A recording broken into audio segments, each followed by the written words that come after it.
Chapter 10. Hearts in Bloom. The following Saturday morning dawned clear and bright, a day that caused winter's memory to fade as a half-forgotten dream. Sunlight flecked through green leaves as the festival preparations neared completion. Red, white, and blue, bunting draped storefronts in patriotic observance. Women in lightweight cotton dresses arranged flowers in mason jars on gingham-covered tables. Men in shirt sleeves and suspenders erected the wooden platform where the Greenfield Band would perform. Rosalind stood at the Drew Conservatory's display area, directing the placement of potted medicinal plants and educational cards detailing their properties. Her practical blue dress suited both the occasion and her position as Greenfield's respected botanist. The delicate thread work at the cuffs, silvery blossoms stitched by hand, matched the rare flower blooming by the well. She'd embroidered them herself in the quiet evenings this past week, a homage to the plant and the man who had changed everything. "Set the foxglove front and center," she instructed young Jimmy Fitzgerald, who had volunteered to help transport the plants. "Dr. Caldwell wants to explain its cardiac properties." The boy carefully positioned the potted plant with its elegant purple spires. His eyes lit up with the same excitement she'd seen when he described the intricate cabinetry created by Nathan Whitmore, the celebrated craftsman from Evergreen Hollow who'd visited their school's exhibition a few years earlier. "Miss Drew," he said, "is it true what Billy Peterson is saying? That you have strange plants that don't appear in any reference books?" Rosalind kneeled to adjust a display card. Children often perceive truths adults had trained themselves to overlook. "I connect knowledge and faith," she replied. "Like the Bible and the medicine Dr. Caldwell uses question mark." "Exactly." The boy nodded, satisfied with an explanation that matched his own world, the way his mother's prayers and Dr. Caldwell's foxglove tonic had both contributed to his sister's recovery from scarlet fever. As Jimmy raced to the wagon for more plants, Rosalind surveyed the festival coming to life around her. The maypole was in the square's center, its ribbons in pastel blues, muted pinks, and buttery yellows, chosen by the ladies' auxiliary, fluttering in the breeze, casting playful shadows on the newly swept cobblestones. Farmers set out early produce on rough wooden tables, tart stems, asparagus, and greenhouse lettuce. The sweet, sharp aroma of cut rhubarb blended with the scent of damp soil from the potted plants. Mrs. Sullivan displayed her prize-winning jams, ruby-red strawberry preserves, and honey-colored apple butter, alongside Mrs. Grayson's fresh-baked bread. The mill exhibited newly woven textiles, their vibrant patterns showcasing Greenfield's industrial revival. Model T Fords sputtered at the edges of the square, parked beside horse-drawn wagons, the old ways yielding to the new, though not entirely gone. A gramophone played "Ain't We Got Fun," its tinny melody drifting across the festival grounds. Ladies in dropped-waist dresses and cloche hats moved between the aisles, their hemlines scandalously near their knees, while older women watched with disapproval from the church steps. A flash caught Rosalind's eye as Lara Matthews adjusted her camera near the bandstand. The pretty photographer had spent yesterday capturing the conservatory in the morning light, discovering more than mere botanical specimens. "You're seeing beyond the surface," Rosalind had observed as Lara photographed the silver flower with particular attention. The young woman had glanced up. "My father always said I capture what's hidden. However, many think I'm imagining things. Although you see it too, don't you?" Rosalind nodded. "Sometimes." "Miss Drew." Father Caruso approached with 2 cups of lemonade and offered one to Rosalind. "Your exhibition is magnificent." I've been meaning to tell you. Mrs. Wilson's breathing troubles have disappeared completely since starting that new tincture." "I'm pleased to hear it," Rosalind replied, accepting the cool drink. "The valerian and wild cherry combination often work well for respiratory complaints." His sincere praise heightened her awareness of the challenges looming. They were practical concerns, financial stability and credibility, since she'd relinquished her journals to Professor Ellsworth. The most pressing challenge waited in the telegram that had arrived that morning, folded in her pocket. Her father announced he would arrive from Boston on Monday's train, accompanied by an executive from Atlantic Botanical Laboratories. They still sought to purchase the conservatory, to modernize it according to factory efficiency. She traced the outline of the telegram, remembering the day he departed for Boston. He solved problems through mechanism and industry, different from her mother's intuition and her grandmother's wisdom. "You're more Harris than Drew," he told her, referring to her mother's surname as both a blessing and a burden. "Too similar to find any contentment in Boston society." He meant it as an engineer's assessment. His letters arrived regularly, containing technical details and fatherly concern, yet they never closed the gap between their differing views. Rosalind pushed these musings aside as the town clock struck 11. The festival officially opened at noon, and she had promised to meet Edmund beforehand. Their midday talks had become precious, each one strengthening their bond. "Jimmy," she called to the boy as he positioned the chamomile plants, "can you finish here? I need to return to the conservatory briefly." "Sure, Miss Drew. I'll make sure every plant is perfect." Rosalind progressed through the bustling square, greeting townspeople, who viewed her with a mixture of respect and undisguised interest. Word had spread about the conservatory's special properties, about Edmund's becoming more and more integrated into the community. As she drove up the winding hill, the conservatory came into view, the massive structure rising identical to a crystalline palace, exotic palms and flowering vines pressed against the glass. Inside, Mrs. Barrett supervised Lara's new assistant, a nervous, youthful man who was carefully packing photographic equipment for transport. "Mind those glass plates," the housekeeper instructed. "Miss Matthews would be heartbroken to lose her morning's work." "Hello," Rosalind called. "Is Edmund here yet?"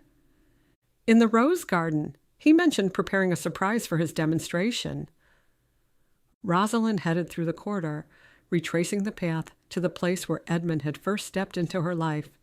She could still picture it, the surreal burst of flowers forcing their way through stone, and the stranger with hair like platinum sunlight and eyes the color of a summer sky. Although he wasn't a stranger anymore, he'd become her constant, equal parts compass and catalyst, a man who challenged her intellect, respected her vision, and saw through her carefully constructed defenses. The garden lay ahead, bathed in the stillness. Dew clung to the petals of late-blooming hellebores and clover-dappled moss. Here was quiet. Here, time held its breath. Rosalind looked over the spot where he'd first appeared, wearing a dark coat and a black Homburg hat.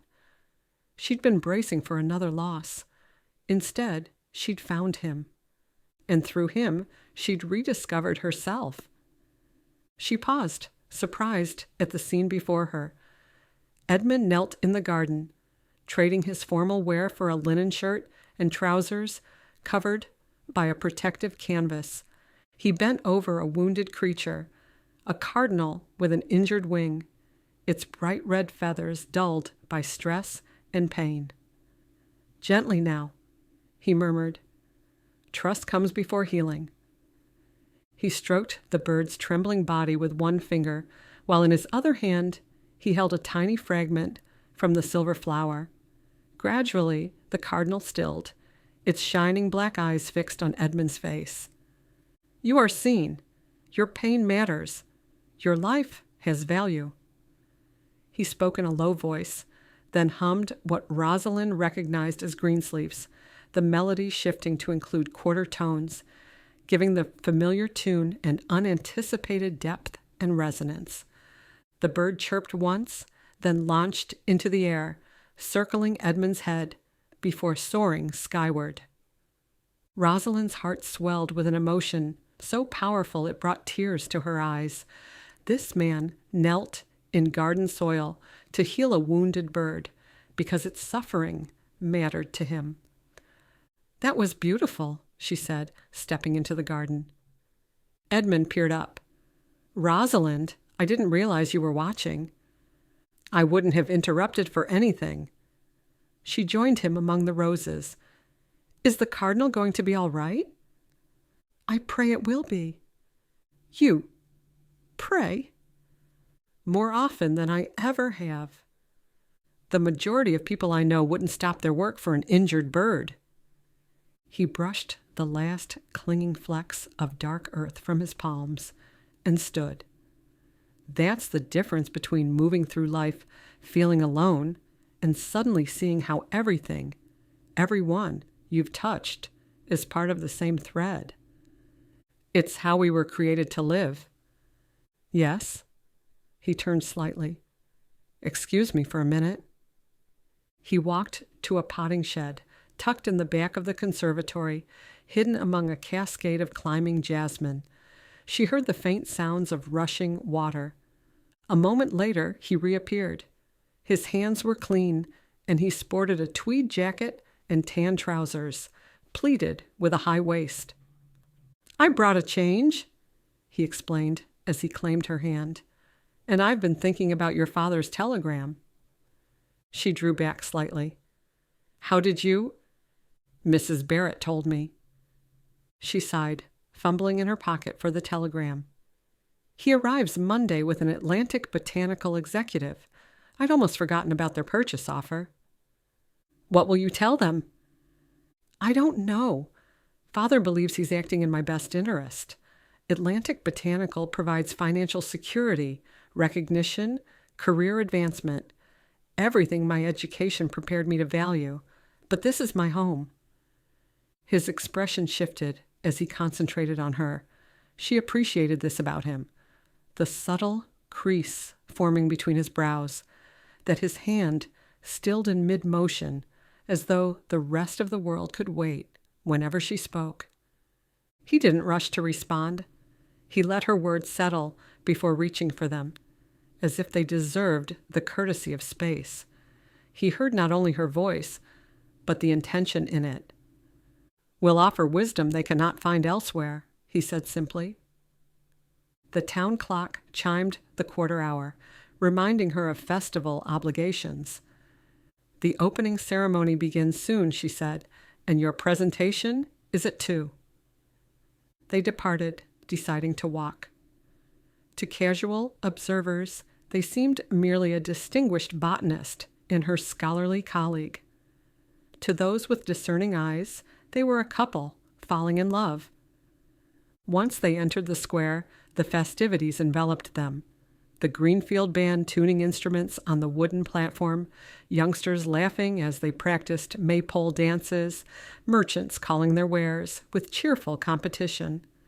Her exhibit stood ready, Jimmy Fitzgerald proudly explaining foxglove properties to curious visitors, while Dr. Caldwell showed tincture preparation. Father Caruso gave a blessing, acknowledging divine wisdom in God's remarkable creation. "Miss Drew," little Sarah broke from the maypole practice, "will Mr. Winterborne make the plants dance again? Can we see the silver flower?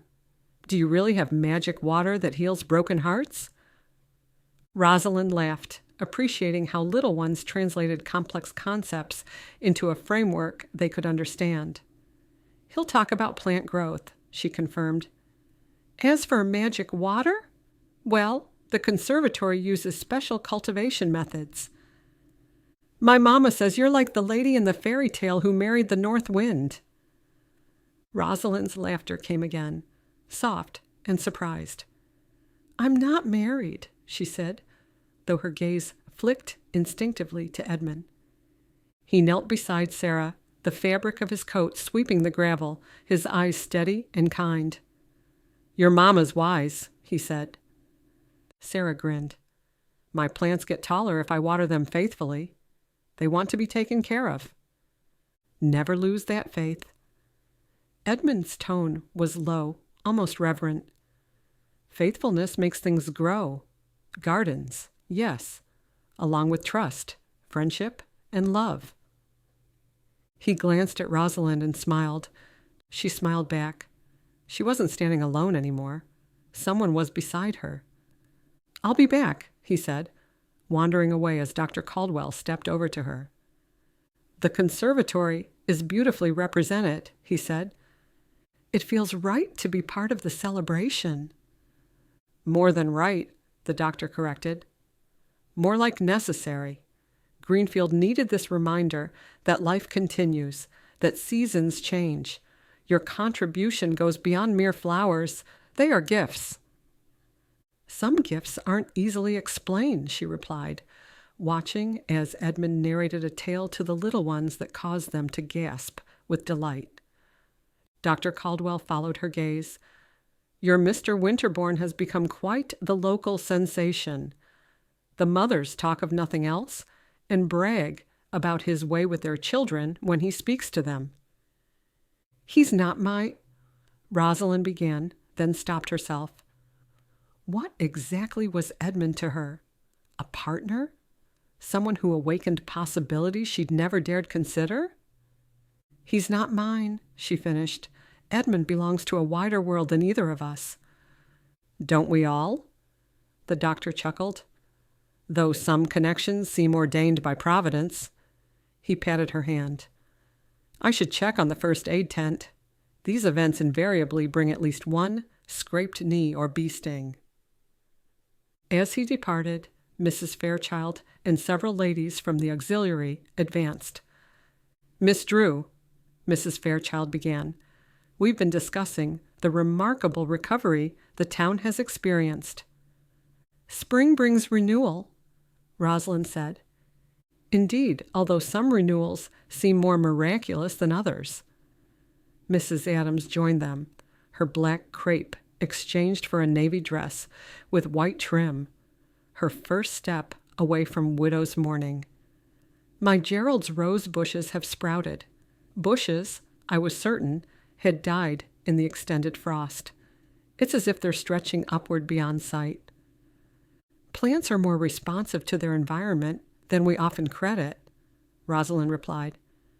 "Speaking of responsive," Mrs. Fairchild's eyes darted to where Edmund now conversed with Professor Merrick. "Mr. Winterborne has caused a stir among certain unmarried ladies. Clara Mason has been inquiring about his background most persistently." An unfamiliar sensation flickered in Rosalind's chest. Jealousy? No, it couldn't be. It must be a protective instinct, although one she hadn't experienced before. "His presence here relates specifically to botanical research," she stated. Mrs. Adams and Mrs. Fairchild shared a look that spoke volumes.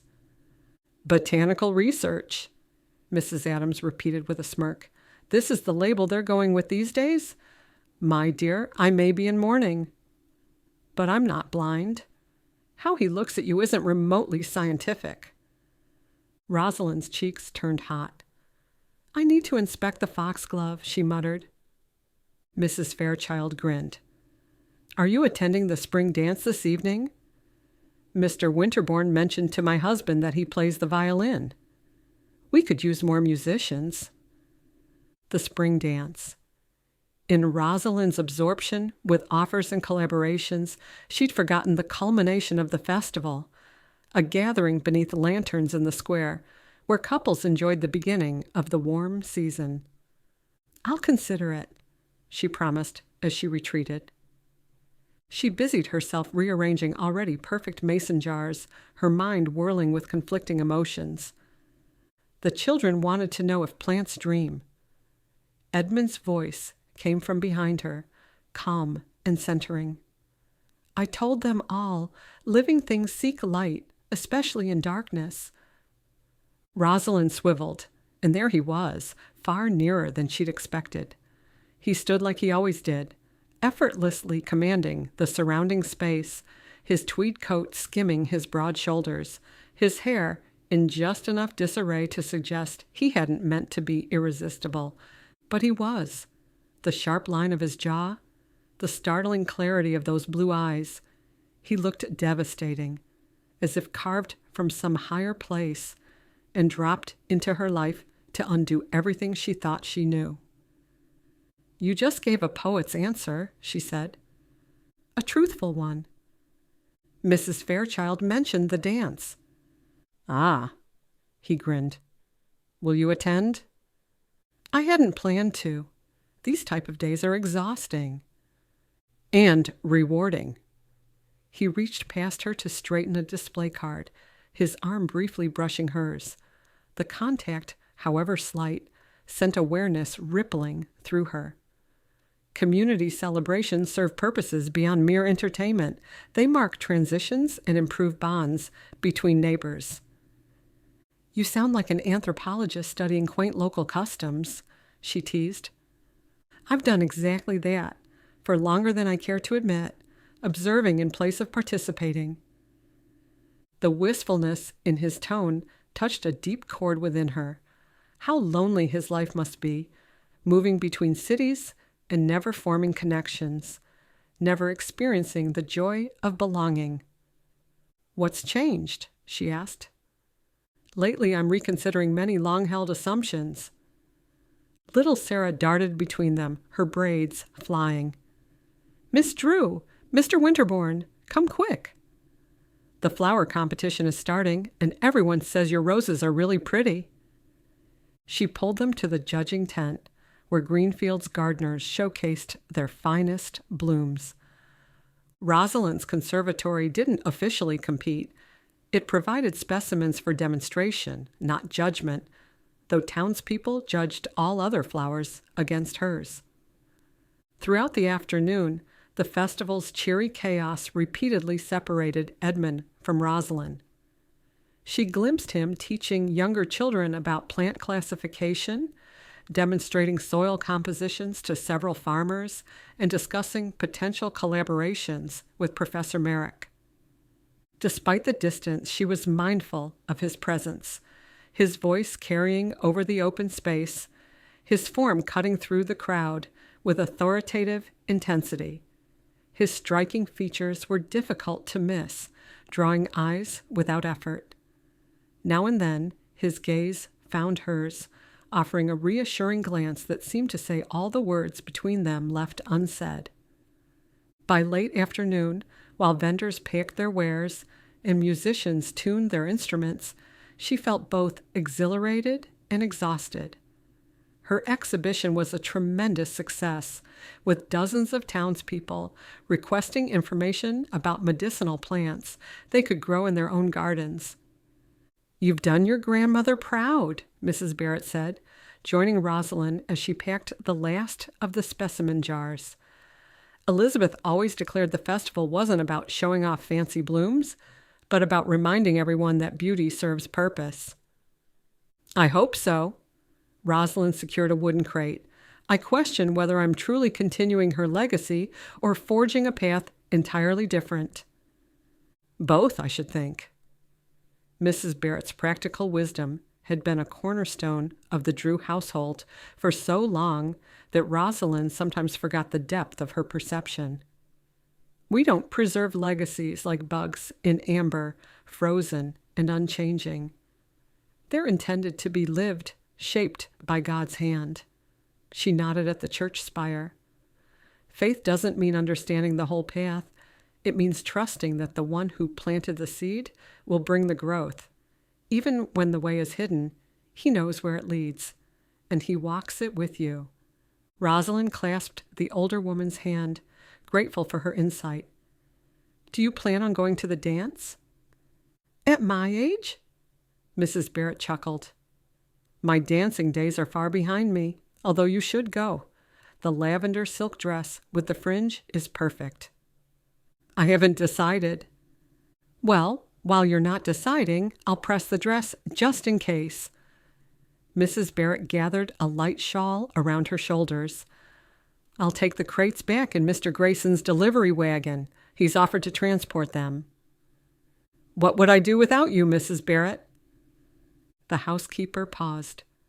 "Hopefully you'll never have to find out." "Thank you," Rosalind said, meaning far more than the dress.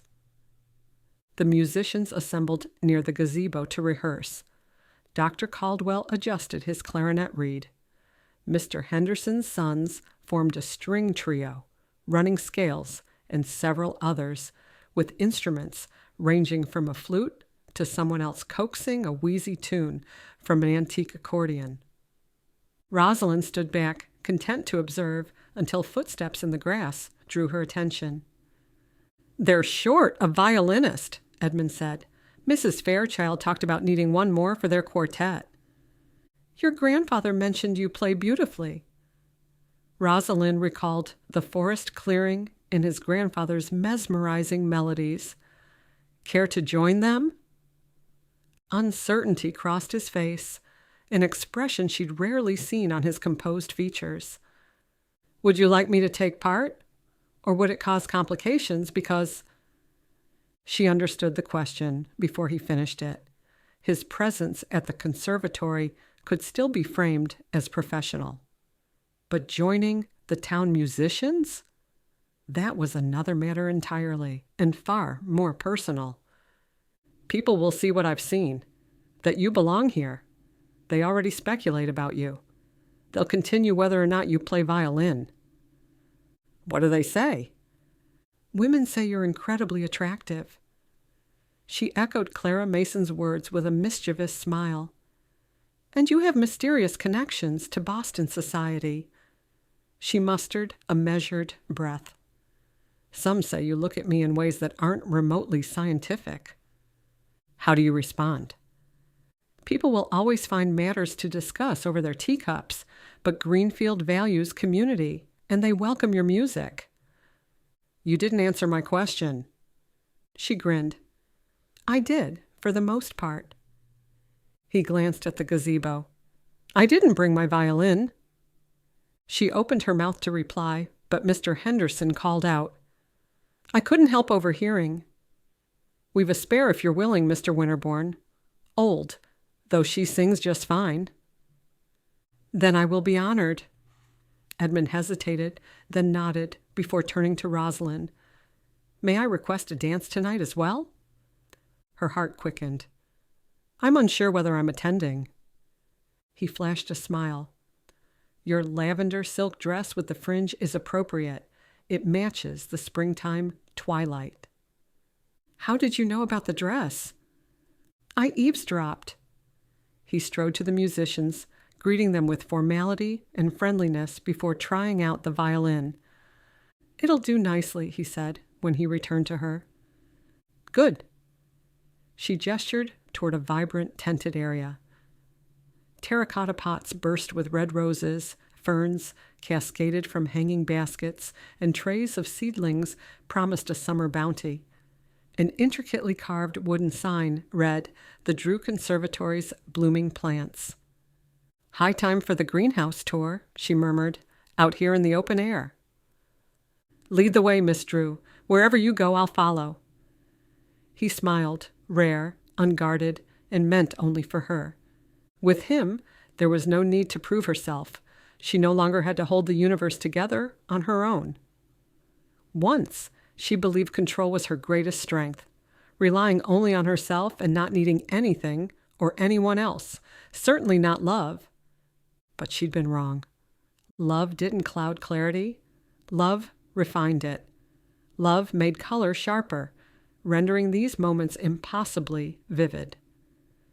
As several children tugged at one another's sleeves and chattered, Rosalind strolled beside Edmund beneath an archway. In those silent seconds, she thought about all the traits she cherished in him, his instinct to honor truth, whether from a technical journal or a perceptive child, his respect for wisdom, his unwavering kindness for the overlooked and unseen. To officially open the festival, Mayor Thompson mounted the bandstand. Businesses closed for the day as Greenfield's entire population convened. The brass band played America the Beautiful beneath a sky so blue it evoked a promise.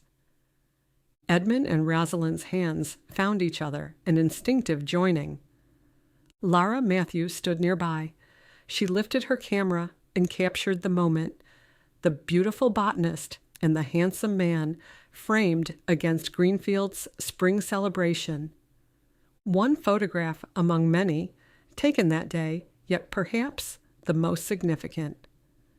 Later on, as twilight descended, Rosalind wandered to the square, where workers hung lanterns to prepare for the evening's festivities. They strung electric bulbs between trees, a concession to modern convenience amid traditional celebration. "Progress and tradition," Edmund said, coming next to her. "Seasonal dances have marked transitions since before written history. Humanity's approach to acknowledging cycles larger than individual lives." "You make a small-town dance sound profound. Most people come to enjoy the music and lemonade." A calmness settled while the workers continued, the steady rhythm of their preparations creating a peaceful backdrop. "I better go practice the violin. I missed the first piece." Edmund skimmed a soft, fleeting kiss to her forehead. "See you later?" She nodded, driving a few minutes later to the conservatory, her decision made. As Mrs. Barrett had assured her, she had pressed the silk dress and laid it across her bed. Sewn for Rosalind's mother years ago and altered to modern proportions, it represented another kind of harmony, honoring tradition while embracing contemporary style. The dress skimmed her knees as she descended the stairs an hour later, her hair arranged in a neatly styled low bun with a decorative comb. Mrs. Barrett grinned her approval from her armchair beside the radio. "You are a beautiful woman. Your mother wore that dress to her first spring dance with your father." "I remember the photo," Rosalind replied. "However, isn't it unusual to attend a dance without an escort?" Mrs. Barrett's eyes brightened, a silent chuckle in their depths. "Don't you worry, dear. There will be plenty of gentlemen eager for a dance with you." Rosalind drove to town, the Model T's headlamps illuminating the winding road. As she approached, music drifted through the evening air. Ain't she sweet? Greenfield had become an enchanted garden, with lanterns glowing from every tree branch and electric lights twinkling overhead. Couples circled the dance floor, their motions forming patterns as intricate as is any botanical design. And there was Edmund, violin tucked beneath his chin, performing with such fluid grace that the instrument seemed an extension of himself. His eyes were closed, his expression transported, the music flowing through him. Rosalind stayed at the edge of the crowd. In the scientific realm, her relationship with Edmund made perfect sense. Two individuals with complementary knowledge creating valuable products. Here, the complexity of their relationship seemed daunting. "Miss Drew!" Dr. Hammond, the young doctor from the hospital, came up to her. "I was hoping you'd attend. Your display was the highlight today." "Thank you." She accepted his compliment with a well-mannered smile. Everyone's interest was gratifying. He indicated the refreshment table. "May I offer you some punch?" She accompanied him, making pleasant conversation while aware of Edmund. The current tune ended to enthusiastic applause, and the ensemble stopped for a brief rest. "Your consultant plays remarkably well," Dr. Hammond observed. "He's a true Renaissance man, it seems." "He has many talents," she agreed, her tone carefully neutral. "So I've heard." He hesitated. "Forgive my presumption. I hope to request a dance with you tonight, unless there's an understanding between you and—" Miss Drew. Edmund's voice interrupted. Their eyes met over Dr. Hammond's shoulder. I believe the band is beginning a waltz. She grinned. Without you playing? They can manage. Will you honor me? I'd be delighted, she replied, as she handed her untouched punch glass back to the doctor with an apologetic smile. Edmund led her onto the dance floor as the first strains of Let Me Call You Sweetheart began. I always loved this song, she murmured. His hand at her waist was undemanding and sure, his posture perfect. While they danced, she said, You waltz beautifully. I've observed many spring celebrations. Participation proves far more rewarding than watching. Around them, Rosalind noted the distance between couples, the giggling conversations, the negotiations of proximity. Everyone is watching, she whispered, noting the interested glances. Does that concern you? She considered this as they swept past Mrs. Fairchild and her husband, whose approving nod suggested they were meeting public standards of propriety. No, Rosalind admitted. These days, I care less about appearances and more about authenticity and truth. His hand tightened at her waist. What truths have you discovered, Rosalind Drew? Understanding grows through relationship, not detachment. And love? She wavered. The music swelled, and for a breathless moment, Rosalind wondered if he might kiss her here in full view of Greenfield society. Instead, he guided her through another turn with impeccable restraint, though his eyes conveyed what his actions could not. The waltz concluded, dancers separating to acknowledge the musicians with applause. Edmund continued to hold her hand, an understated declaration that their connection continued beyond a single dance. Walk with me? He gestured toward the garden path that circled the square. Mrs. Davidson's roses are blooming several weeks ahead of schedule. I'd enjoy that, Rosalind agreed, ignoring Mrs. Fairchild's private smile as they moved off the dance floor. The path wound beneath flowering dogwoods. Other couples strolled at discreet intervals, maintaining the subtle distance between privacy and correctness that rural courtship required. Courtship. The word flared in Rosalind's mind with unsettling clarity. Was that what this was? You're suddenly quiet, Edmund said. I'm considering possibilities. A precise, analytical phrase, he mused. Most people would call it wooing.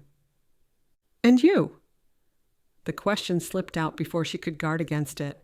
The word too new, too charged. That's exactly what I would call it. His grin was brief, but genuine, then faded into an earnest expression. I've never truly belonged anywhere. Not until now. Until Greenfield. Until you, my love. Night deepened, stars arriving one by one. From the bandstand, the foxtrot started. Moonlight sifted through the branches overhead as if it were white lace, weaving between bushes and twisting paths. Edmund took her into his arms with the ease of a man who had stopped searching. His kiss wasn't tentative nor bold, for the sake of it. He was certain, a vow spoken without words. Edmund, I'm not sure. Rosalind.